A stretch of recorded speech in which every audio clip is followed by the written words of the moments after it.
June 19, 1944. Task Force 58 steams 200 miles west of the Mariana Islands. USS Enterprise, USS Lexington, USS Bunker Hill, USS Yorktown, and 11 other carriers launch Grumman F6F Hellcats toward the approaching Japanese fleet. Vice Admiral Mark Mitcher commands the American carrier force from his flagship Lexington, 15 flat tops carrying 905 aircraft against Imperial Japan's desperate attempt to stop the American advance toward their homeland. What Japanese naval aviators discover this morning will shatter their understanding of aerial combat. Lieutenant Warrant Officer Sakio Komatsu adjusts his flight suit in the ready room aboard the carrier Taiho at 0730 hours. The morning briefing emphasized maximum strike force against American carriers detected east of Guam. Intelligence reports indicate 15 large flat tops operating in 3 task groups southwest of Saipan. Komatsu prepares to fly escort for the second attack wave that promises to deliver a decisive blow against the American invasion fleet.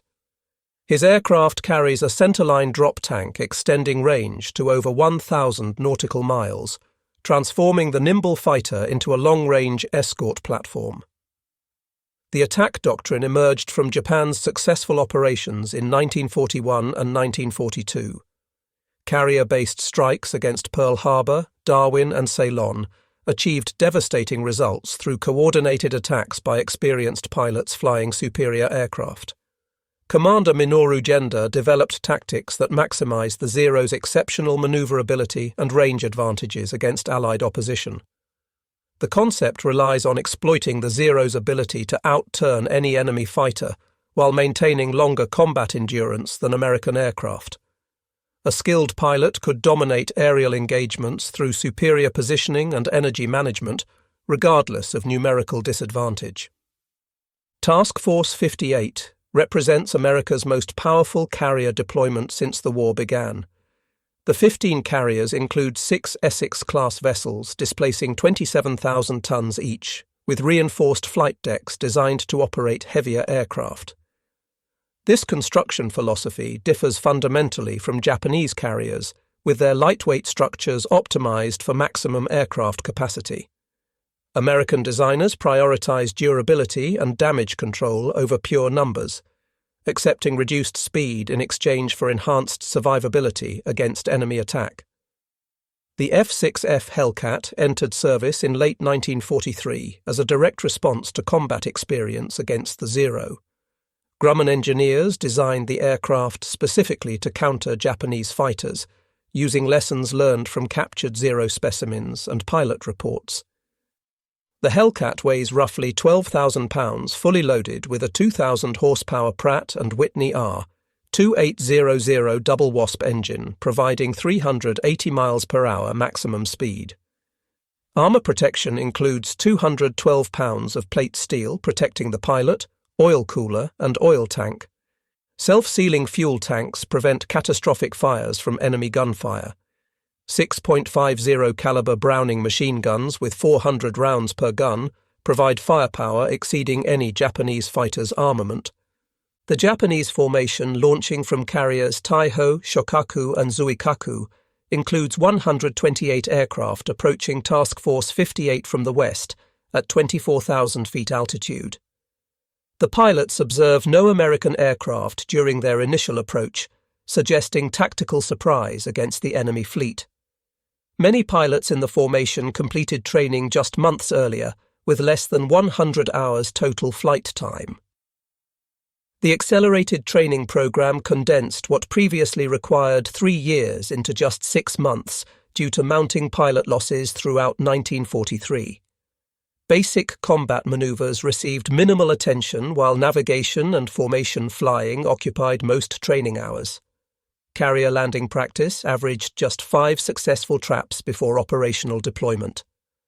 Lieutenant Junior Grade Takeshi Yamamoto represents one of the few experienced pilots remaining, with over 600 combat hours accumulated since 1941. His experience includes missions over the Dutch East Indies and Rabaul, where Japanese naval aviation previously dominated encounters. The Zero's reputation for invincibility remained intact through 1942, despite increasing Allied resistance. However, the Guadalcanal campaign revealed troubling trends as American pilots developed effective counter-tactics against previously unstoppable Japanese fighters. The thatch-weave defensive maneuver negated the Zero's turning advantage, while hit-and-run attacks exploited its lack of armor protection. Ensign Hiroshi Tanaka flies as Yamamoto's wingman, having graduated from abbreviated flight training just 10 weeks earlier. His total flight time amounts to 75 hours, with only theoretical knowledge of aerial combat tactics. The fuel shortage forced elimination of advanced combat training, while ammunition scarcity limited gunnery practice to static ground targets. Most new pilots never fired their weapons at moving aerial targets before entering combat. The contrast between veterans and replacements creates severe tactical limitations within Japanese formations. Experienced pilots must simultaneously engage enemy fighters while protecting inexperienced wingmen who lack situational awareness. This burden reduces overall formation effectiveness, as veterans cannot fully exploit their skills while shepherding novices through their first combat experiences. American radar operators aboard USS Yorktown detect the incoming Japanese formation at 150 miles distance, providing 20 minutes advance warning before visual contact. Fighter director officers vector combat air patrol fighters towards specific intercept coordinates using precise radar plotting. This technological advantage transforms aerial defense from reactive scrambling to coordinated interception with altitude and positional advantages.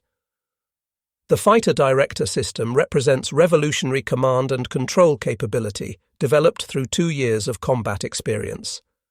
Each carrier maintains a combat information center where trained officers track all airborne contacts using radar displays. Radio communications link directors with airborne fighters, providing real-time tactical guidance throughout engagements. This centralized control maximizes defensive efficiency by concentrating fighters at optimal intercept points. Commander David McCampbell leads VF-15's 1st Division from USS Essex, climbing toward the incoming raid at military power. His 12 Hellcats maintain tight formation while following radar vectors toward their assigned targets. Each pilot averages over 300 hours flight time, with extensive gunnery and tactical training completed stateside. The American training program expanded dramatically throughout 1943, producing 10,000 new naval aviators annually. Operational training units provided 500 hours total flight time, including 150 hours in combat aircraft types.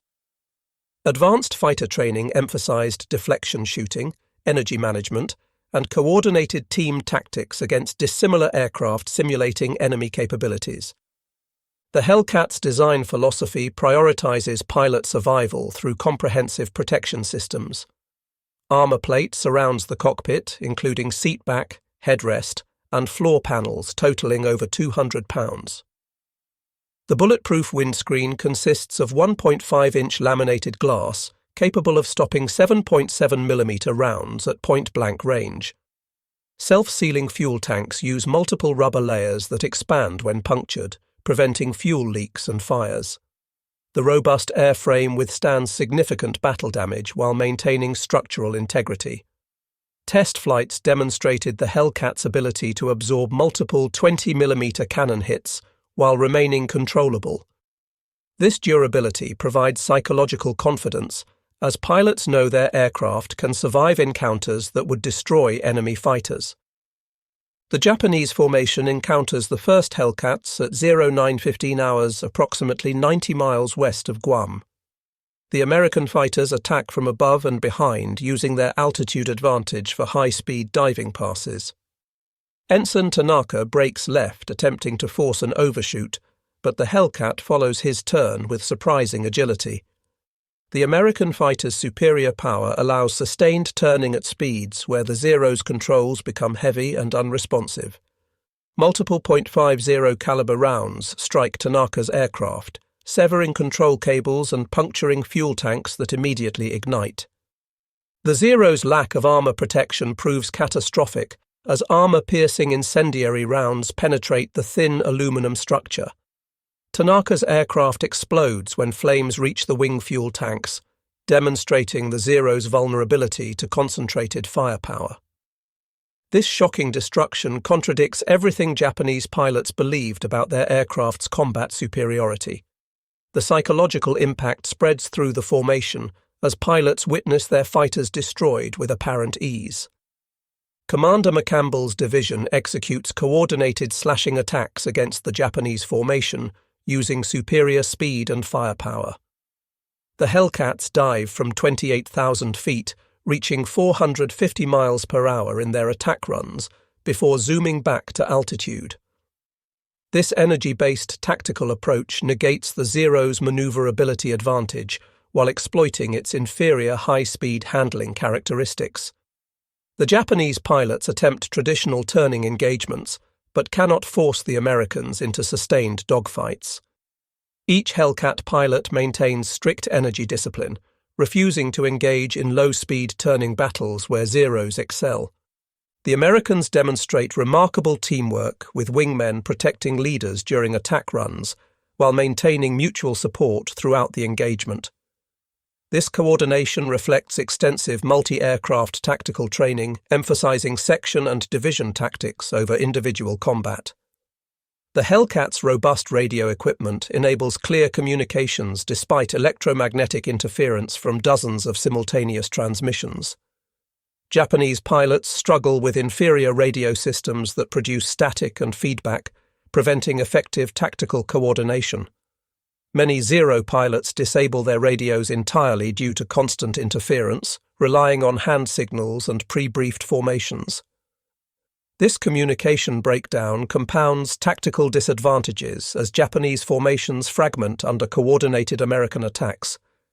The first engagement ends with severe Japanese losses as 12 Zeros fall to Hellcat guns within 8 minutes. American pilots observe multiple characteristics that contradict intelligence estimates of enemy capabilities. The Japanese fighters demonstrate poor gunnery, with most bursts passing harmlessly behind intended targets. Their evasive maneuvers follow predictable patterns, suggesting inadequate combat training and limited tactical repertoire. Several Japanese pilots abandon advantageous positions through apparent confusion or inexperience, failing to exploit brief opportunities when Hellcats present vulnerable aspects. Lieutenant Alexander Vratsiu from VF-16 aboard Lexington intercepts a second Japanese formation attempting to penetrate the fighter screen. His section of 4 Hellcats engages 12 enemy aircraft with devastating effectiveness, shooting down 6 planes in 8 minutes. Vratsiu expends only 360 rounds of his 2,400-round ammunition load, demonstrating the effectiveness of American gunnery training. The concentrated firepower of 6.50 caliber guns proves overwhelming against the Zero's fragile structure. Short bursts produce immediate catastrophic damage, with wings separating, engines exploding, and fuel tanks igniting from incendiary rounds. The technological disparity becomes increasingly apparent as the battle develops throughout the morning. Hellcats absorb multiple hits from Japanese 7.7mm machine guns without significant damage, while their own weapons destroy Zeros with minimal ammunition expenditure. American pilots report enemy aircraft disintegrating under concentrated fire, often exploding after just 2 or 3 seconds of accurate shooting. The Zero's 20mm cannons pose a theoretical threat, but low muzzle velocity and limited ammunition reduce their practical effectiveness. Most Japanese pilots exhaust their cannon ammunition quickly through poor fire discipline, leaving only rifle-caliber machine guns for subsequent engagements. Radar-directed fighter control enables efficient vector management as American fighters intercept multiple incoming waves. The fighter direction officers maintain complete tactical awareness through radar tracking and pilot reports, positioning fresh fighters at optimal intercept points. This systematic defense prevents Japanese formations from coordinating massed attacks against the carrier force. Individual Japanese groups arrive piecemeal, encountering concentrated Hellcat formations positioned for maximum tactical advantage. The raiders suffer progressive attrition before reaching effective attack range of American vessels. Vice Admiral Jisaburo Ozawa launches his second wave at 0856 hours, comprising 128 aircraft from all available carriers. The strike includes 48 Zero fighters, 53 Judy dive bombers, and 27 Jill torpedo bombers tasked with overwhelming American defences through sheer numbers. However, the inexperienced pilots struggle with basic navigation as formations fragment during the long approach flight. Several groups become lost entirely, wandering aimlessly while consuming precious fuel reserves before finding their targets. Lieutenant Russell Reiserer from VF-31 aboard USS Cabot intercepts the second wave's leading elements 60 miles from the task force. His division of Hellcats attacks from upsun, achieving complete tactical surprise against the enemy formation. The Japanese pilots fail to maintain proper lookout doctrine, allowing the Americans to approach undetected until opening fire. Within minutes, 5 enemy aircraft spiral toward the ocean, trailing smoke and flames from catastrophic structural damage. The surviving Japanese aircraft attempt to continue their attack run, but encounter successive Hellcat formations positioned at different altitudes. Each American interception follows similar patterns, with diving attacks from superior altitude, followed by zoom climbs back to perch positions. The Hellcats maintain energy advantage throughout engagements, dictating combat terms while denying Japanese pilots opportunities for effective retaliation. This tactical dominance reflects superior aircraft performance combined with extensive energy management training that maximizes the Hellcats' advantages. Japanese pilots trained for close-range maneuvering combat find themselves unable to engage effectively at high speeds, where the Zero becomes unmaneuverable. The second wave's attack on Task Force 58 achieves minimal results as survivors penetrate the fighter screen in scattered groups. Anti-aircraft fire from screening destroyers and cruisers creates dense barrage patterns that further disperse attacking formations. The few Japanese aircraft reaching the carrier's encounter concentrated defensive fire from multiple vessels firing proximity-fused shells. Only one torpedo bomber successfully launches its weapon, which USS Indiana easily evades through timely maneuvering. Commander McCampbell, leading VF-15's second strike, encounters the third Japanese wave at 1100 hours. His formation of 12 Hellcats engages over 40 enemy aircraft in a running battle lasting 20 minutes. McCampbell personally destroys 7 Japanese planes, while his wingman Lieutenant Roy Rushing accounts for 4 additional victories. The engagement demonstrates the cumulative effect of American training advantages as experienced pilots exploit every enemy mistake. Japanese formations dissolve into individual aircraft maneuvering defensively, abandoning their attack mission to survive overwhelming fighter opposition. Lieutenant Commander Kenji Suzuki observes the third wave's destruction from his damaged Zero struggling back toward the Japanese fleet. His aircraft bears multiple .50 caliber holes through wings and fuselage, with one elevator cable severed and the engine running rough. The severe losses exceed anything experienced in previous carrier battles, including Midway, where at least some aircraft successfully attacked enemy ships. Today's operations achieve virtually nothing while losing dozens of aircraft and irreplaceable pilots to enemy fighters. The intelligence failure becomes apparent as returning pilots report encountering an entirely new American fighter with unprecedented performance characteristics. Previous intelligence estimates based on captured F6F Wildcats suggested American fighters remained inferior to updated Zero variants in all performance parameters except diving speed. The Hellcat's ability to outclimb, outturn at high speed, and absorb tremendous damage contradicts every assumption underlying Japanese tactical planning.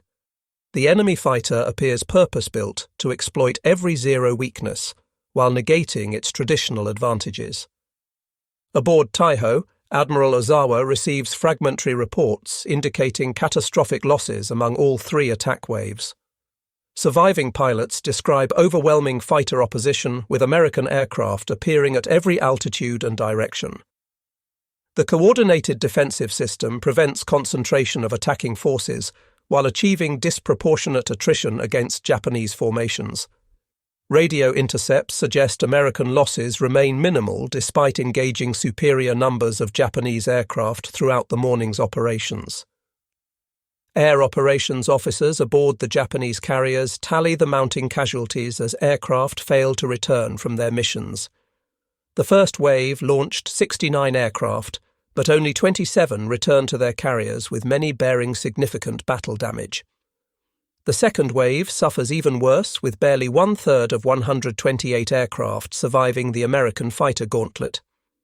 These losses represent not just aircraft, but irreplaceable pilots whose training required years of peacetime development.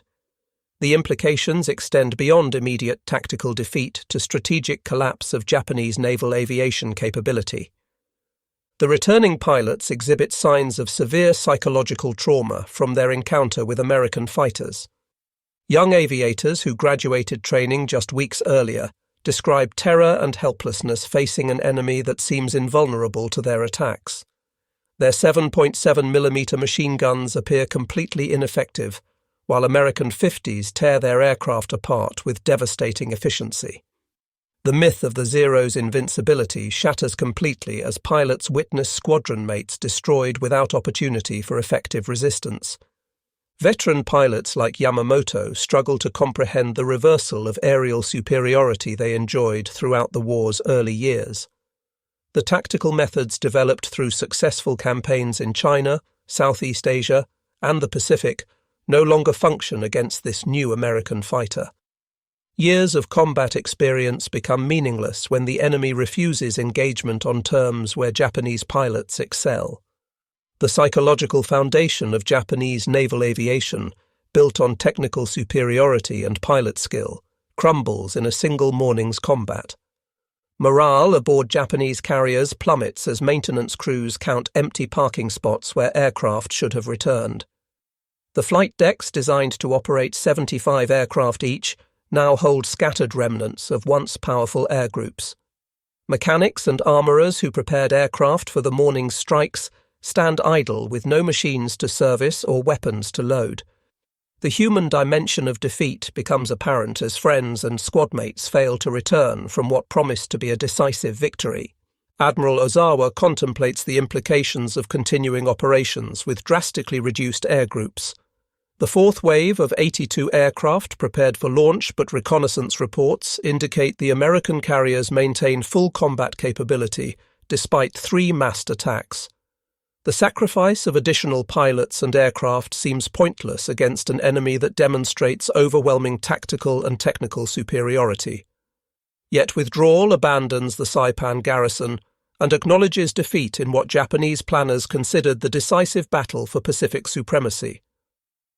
The communication breakdown between senior commanders and flying personnel becomes critical as accurate battle assessment proves impossible.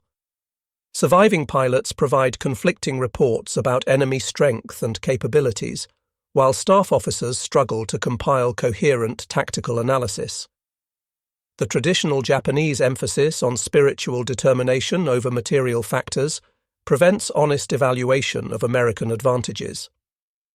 Many commanders refuse to acknowledge that enemy fighters could so completely dominate their naval aviators regardless of numerical superiority. The F6F Hellcat's dominance stems from comprehensive design advantages addressing every aspect of aerial combat. The Pratt & Whitney R2800 double Wasp engine produces 2,000 horsepower, nearly double the Zero's 1,130 horsepower Sakai 21 engine. This power advantage translates into superior climb rate, acceleration, and high-altitude performance, where thin air reduces the Zero's already marginal power-to-weight ratio. The Hellcat climbs at 3,500 feet per minute compared to the Zero's 2,600 feet per minute, enabling American pilots to maintain energy advantage throughout engagements. The Hellcat's armament of 6.50 caliber Browning machine guns with an ample loadout of 400 rounds per gun delivers devastating firepower with excellent ballistic characteristics. Each gun fires 850 rounds per minute with a muzzle velocity of 2,900 feet per second, maintaining flat trajectory and hitting power at combat ranges. The total firepower exceeds 100 rounds per second of armor-piercing incendiary ammunition capable of penetrating engine blocks and igniting fuel tanks. The ammunition supply provides 30 seconds of sustained fire, allowing multiple engagement opportunities without ammunition conservation concerns. The Zero's armament combines two 20mm Type 99 cannons with two 7.7mm Type 97 machine guns, presenting theoretical firepower advantages through explosive cannon shells. However, the cannon's low muzzle velocity of 2,460 feet per second creates significant trajectory drop requiring different aiming points from machine guns. Limited ammunition of 60 rounds per cannon forces pilots to conserve fire, reducing practical rate of fire during extended engagements. The 7.7mm machine guns lack stopping power against armoured American fighters, while their 700 rounds per gun cannot compensate for inadequate penetration capability. American radar technology provides decisive tactical advantages through early warning and fighter direction capabilities. The SK Air Search radar detects aircraft at 100 miles range, while SM height-finding radar determines altitude within 500 feet accuracy. This information feeds into combat information centers, where trained officers plot all contacts on vertical display boards. Fighter director officers vector defending fighters using VHF radio equipment, providing clear communications despite atmospheric interference. The integrated system transforms aerial defense from individual pilot initiative to coordinated tactical operations maximizing defensive efficiency. Japanese carriers lack effective radar systems, with most vessels relying on visual observation for air defense coordination. The Type 21 air search radar installed on some carriers provides only 60 miles detection range with poor reliability and frequent false contacts. Without height-finding capability or integrated fighter direction, Japanese combat air patrols operate independently using pre-war tactical doctrine. The absence of centralized control prevents efficient fighter allocation against multiple incoming raids, while limiting tactical flexibility during engagements. By late 1944, a new Japanese Navy pilot graduated with just 40 hours flying time, while his American opponent had at least 525 hours flying time. American pilots average extensive gunnery training with camera guns recording accuracy during simulated combat. Formation tactics receive equal emphasis with pilots learning energy management, mutual support, and section tactics during advanced training. Operational training units provide realistic combat preparation using experienced instructors rotating from frontline squadrons. Japanese replacement pilots average just 100 hours total flight time with minimal combat training before operational deployment. The fuel shortage forces reliance on ground instruction and limited flying hours in obsolete training aircraft. Most pilots never fire weapons at aerial targets before entering combat, while formation flying emphasizes parade ground precision over tactical flexibility. The abbreviated training program eliminates aerobatics, instrument flying, and night operations considered essential in pre-war curriculum. The qualitative difference in pilot capability magnifies aircraft performance disparities throughout aerial engagements. The fourth Japanese wave launches despite mounting evidence of catastrophic losses among earlier strikes. Admiral Ozawa commits his remaining 82 aircraft, hoping to achieve some damage against American carriers before withdrawing westward. However, these aircraft encounter even more intense fighter opposition as American carriers recover, refuel, and relaunch their combat air patrols. The systematic destruction continues with mechanical precision as Hellcats positioned at multiple altitudes engage each incoming group. By 14:30 hours, American search aircraft locate the Japanese fleet 275 miles west-northwest of Task Force 58. Admiral Mitchell launches a maximum effort strike of 216 aircraft, despite the extreme range requiring careful fuel management. The American strike includes 85 Hellcat fighters demonstrating offensive capability beyond pure fleet defense roles.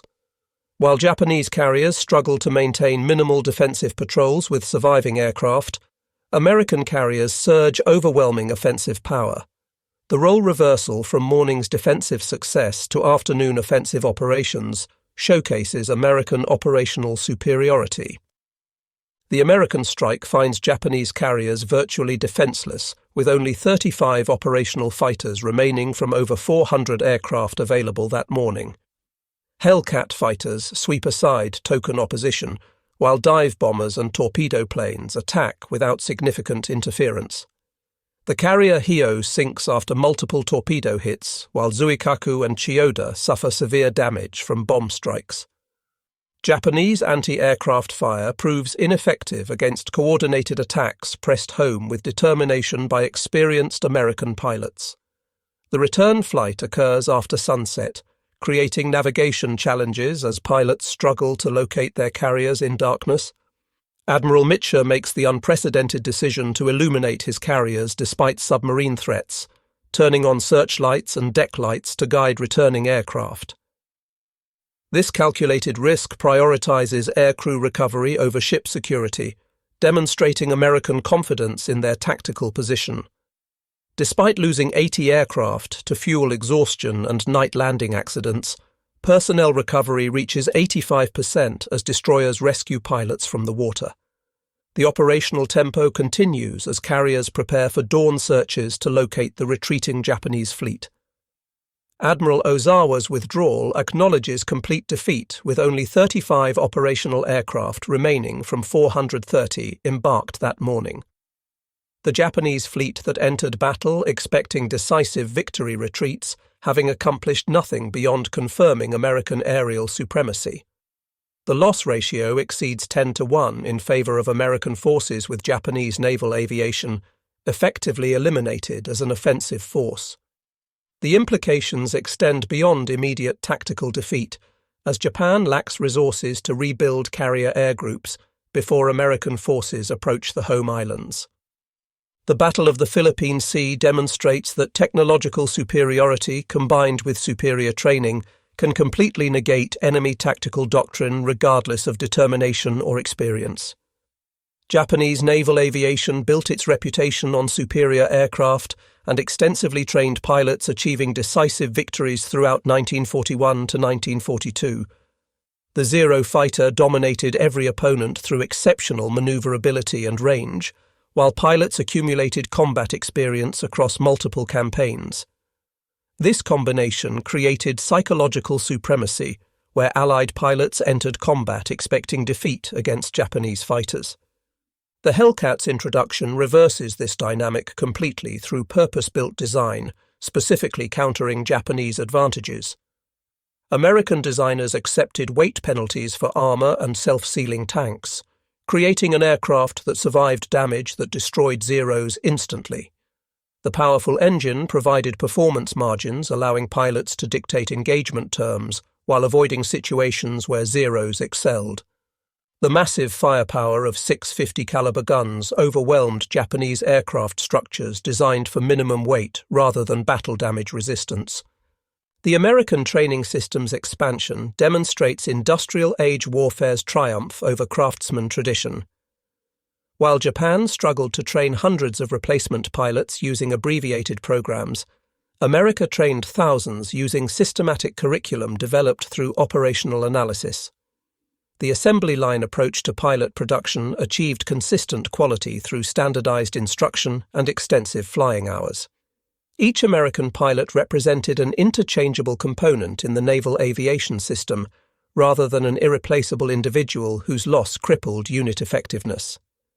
The radar-directed fighter control system exemplifies technological force multiplication beyond individual aircraft capabilities. The ability to position fighters optimally before visual contact negates Japanese tactical surprise while maximizing defensive efficiency. This systematic approach to aerial defense transforms carrier task forces from vulnerable targets to nearly impregnable fortresses against conventional air attack. The integration of sensors, communications, and command functions creates synergistic capabilities exceeding the sum of individual components. Japanese naval doctrine's failure to adapt to changing circumstances proves fatal when pre-war assumptions encounter wartime reality. The emphasis on offensive operations using carrier aviation achieving decisive victory through single engagements becomes irrelevant against an enemy that refuses such terms. American forces accept gradual attrition through sustained operations rather than seeking climactic battles for theater supremacy. This operational patience, combined with industrial superiority, guarantees eventual victory regardless of individual engagement outcomes. The human cost extends beyond aircraft and pilots to institutional knowledge accumulated through years of training and combat experience.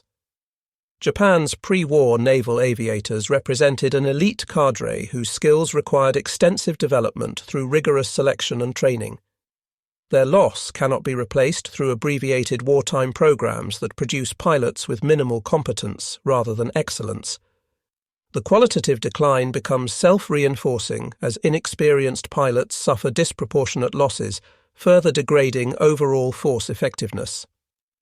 Task Force 58 continues operations off Saipan despite Japanese attempts to disrupt the invasion through carrier aviation. The morning of June 20th brings renewed searches for the retreating Japanese fleet while maintaining defensive patrols against potential land-based attacks. American pilots who survived yesterday's combat describe it as just like an old-time turkey shoot, giving the battle its enduring nickname. The term captures both the one-sided nature of aerial combat and the mechanical efficiency of destroying Japanese aircraft. The final tally reveals the catastrophic scale of Japanese defeat, with 445 aircraft destroyed, including 395 carrier planes and approximately 50 land-based aircraft.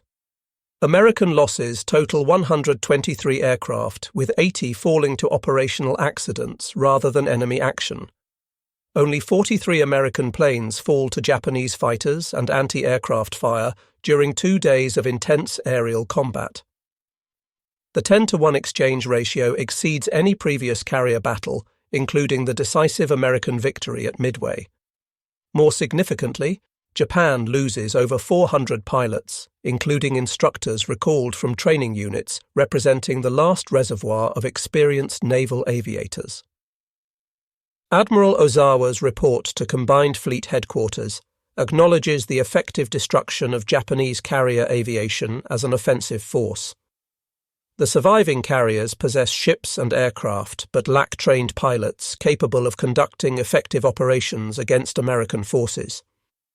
The mobile fleet that sortied expecting to achieve decisive victory returns, having demonstrated only American aerial supremacy. The strategic implications become apparent as American forces continue advancing toward Japan without meaningful aerial opposition from the Imperial Navy.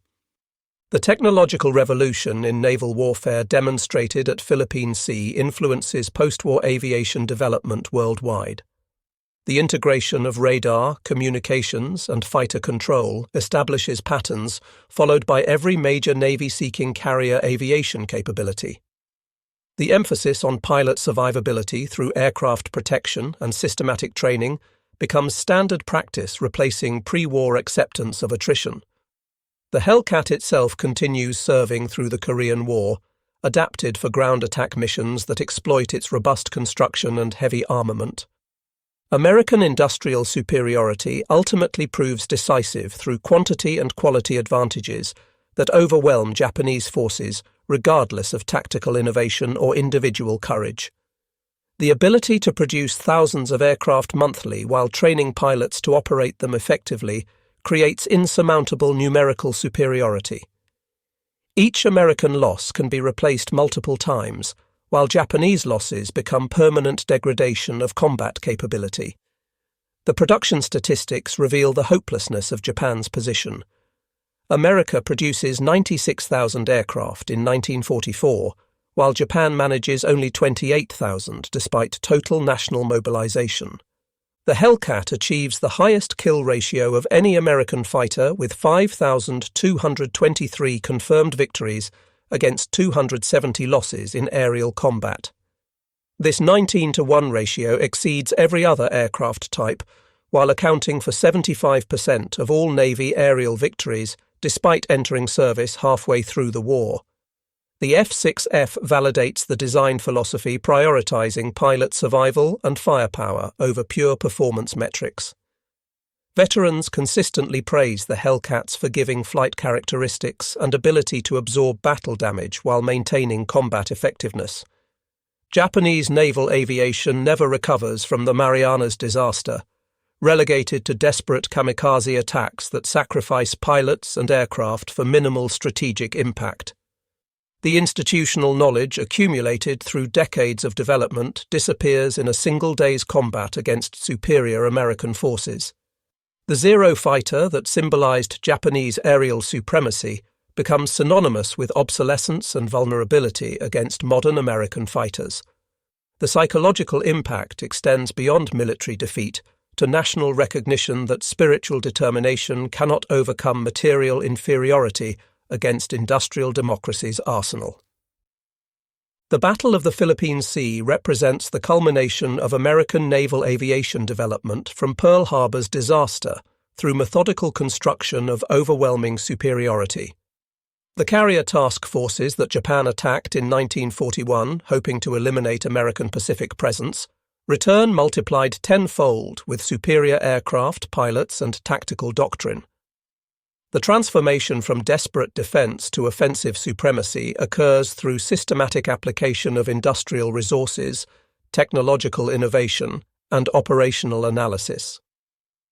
The Hellcat fighter embodies this evolution from reactive response to Japanese initiative toward purposeful dominance through superior design and employment. Admiral Mitcher's after-action report emphasizes the totality of American victory, while acknowledging the fortunate circumstances that concentrated Japanese attacks against prepared defenses. The combination of radar warning, fighter direction, and superior aircraft creates perfect conditions for defensive success against conventional air attacks. However, he warns that future enemies might develop asymmetric responses requiring continued innovation rather than reliance on proven formulas. This prescient observation anticipates the kamikaze phenomenon that emerges from Japan's desperate attempts to offset conventional inferiority. The individual pilot experiences reveal the human dimension beyond statistical abstractions of victory and defeat. American pilots describe the surreal experience of shooting down multiple enemy aircraft with minimal effort while feeling sympathy for opponents flying obsolete aircraft with inadequate training. Japanese survivors recount the horror of watching squadron mates destroyed without opportunity for effective resistance against an enemy that seems invulnerable. These personal narratives capture warfare's essential tragedy, where technological superiority translates into human suffering, regardless of individual courage or determination. The Marianas Turkey Shoot enters aviation history as demonstration of American aerial supremacy, achieved through systematic superiority in training, technology, and tactical doctrine. The battle proves that modern warfare rewards industrial capability and scientific advancement over warrior tradition and spiritual determination. Japan's attempt to achieve decisive victory through conventional carrier aviation ends in catastrophic defeat that eliminates their naval aviation as an effective force. The Imperial Navy that dominated the Pacific in 1942 becomes incapable of meaningful offensive operations by June 1944. The strategic consequences extend beyond immediate military defeat to fundamental reassessment of warfare's nature in the industrial age. Japan's military leadership must confront the reality that their nation lacks resources to compete with American production capability, regardless of tactical innovation.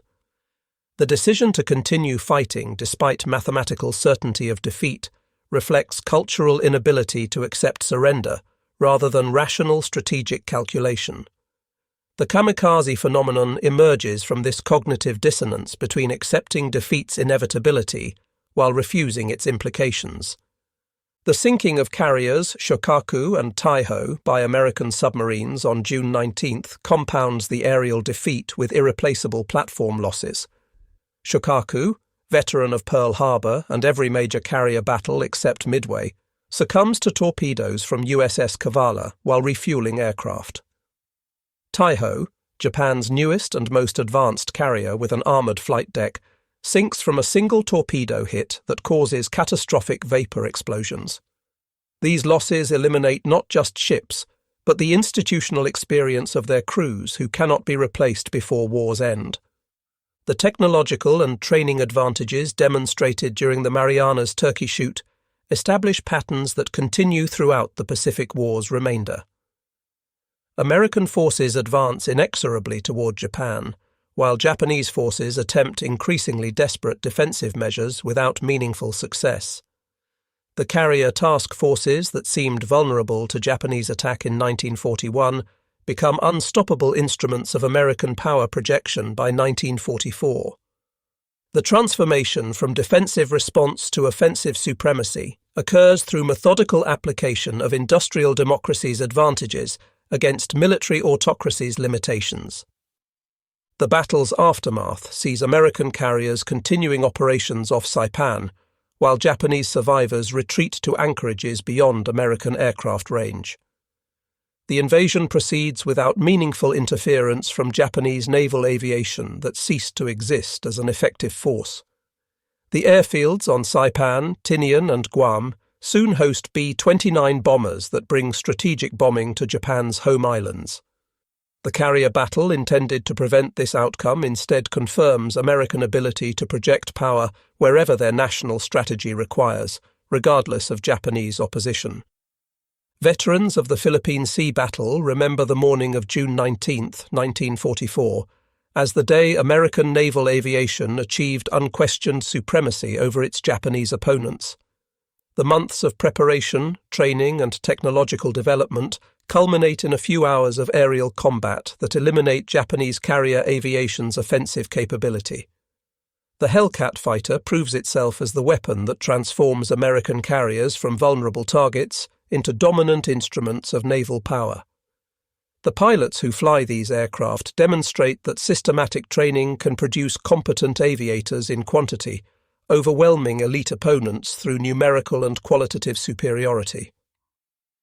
The lessons learned from the Marianas Turkey Shoot influence naval aviation development for decades as nations recognize the importance of integrating technology, training, and tactical doctrine. The emphasis on pilot survivability through aircraft protection becomes standard design philosophy, while radar-directed fighter control establishes patterns for fleet air defense. The American victory demonstrates that industrial production capacity combined with technological innovation creates military superiority that traditional military virtues cannot overcome. The battle stands as testament to democracy's ability to mobilize resources effectively against authoritarian aggression when national survival demands total commitment. The human cost measured in Japanese lives lost during futile attacks against superior American forces represents warfare's essential tragedy, where courage cannot overcome material disadvantage. Young Japanese pilots who dreamed of glory defending their homeland instead die in obsolete aircraft, overwhelmed by an enemy they cannot effectively engage. Their sacrifice achieves nothing beyond demonstrating American superiority while depleting Japan's remaining reservoir of trained aviators. The survivor's guilt experienced by pilots who return from missions where squadron mates perish becomes a defining characteristic of Japanese naval aviation's final period. The F6F Hellcat's success validates the design philosophy that prioritizes pilot survival and consistent performance over exceptional capability, requiring exceptional skill. Average American pilots achieve extraordinary results flying aircraft that forgive mistakes while delivering devastating firepower against fragile opponents. The Zero that demands perfection from its pilots while offering no margin for error becomes a liability when pilots lack extensive training and combat experience. The contrast between design philosophies reflects deeper cultural differences about valuing human life versus achieving military objectives regardless of cost. The Battle of the Philippine Sea marks the end of carrier aviation as a balanced competition between opposing forces with complementary advantages. American technological and training superiority creates conditions where combat becomes execution rather than contest with outcomes determined before engagement begins. The Japanese pilots who launch from their carriers on June 19th fly into predetermined destruction, lacking any realistic capability to achieve their objectives against prepared American defenses. The Turkey Shoot metaphor captures this essential imbalance where one side holds overwhelming advantages that guarantee victory regardless of enemy actions. The strategic implications of the Marianas Turkey Shoot extend throughout the Pacific War's remainder, as Japan cannot rebuild carrier aviation capability before eventual defeat. The pilots lost during one morning's combat represent years of training investment that cannot be replaced through abbreviated programs producing marginally competent replacements. The institutional knowledge accumulated through decades disappears when experienced pilots die without opportunity to transfer their skills to the next generation.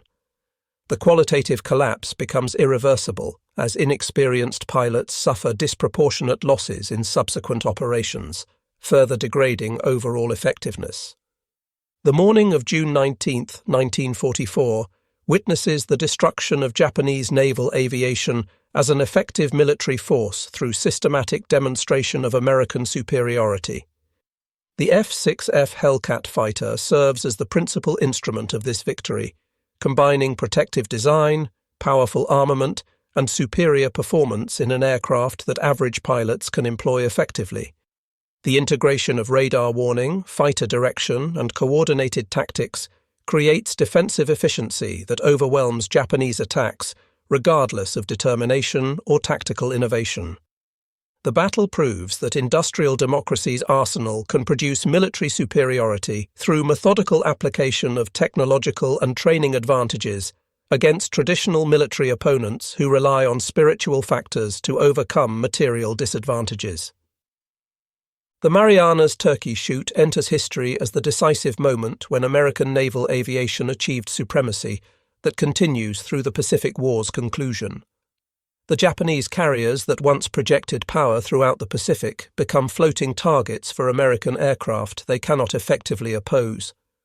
The transformation from Pearl Harbor's vulnerability to Philippine Sea's dominance demonstrates democracy's capacity for military regeneration when facing existential threats. The battle stands as proof that freedom's arsenal, properly mobilized and directed, can defeat aggression regardless of initial advantages held by authoritarian opponents who mistake temporary superiority for permanent dominance.